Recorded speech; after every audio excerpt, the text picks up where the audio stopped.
ఆర్థికంగా, రాజకీయంగా, సామాజికంగా సమాజంలో దళితులకు సముచిత స్థానం కలిగించేలా ప్రోత్సహిస్తున్నటువంటి మన దేవుడు, మన ముఖ్యమంత్రి వర్యులు నారా చంద్రబాబు నాయుడు గారు, లోకేష్ అన్న గారు, తెలుగుదేశం పార్టీ.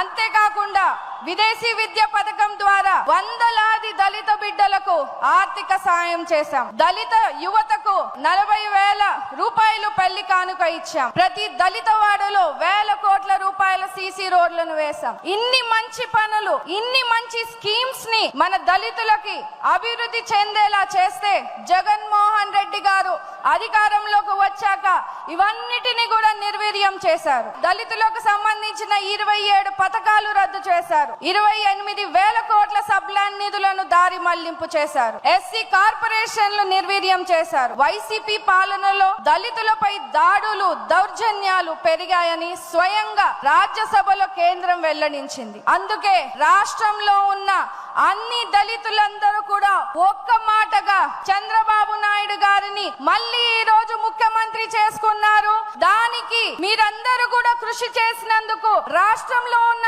ప్రతి తెలుగుదేశం కార్యకర్తకు, ప్రజలకు ఈ వేదిక మీద నుంచి కూడా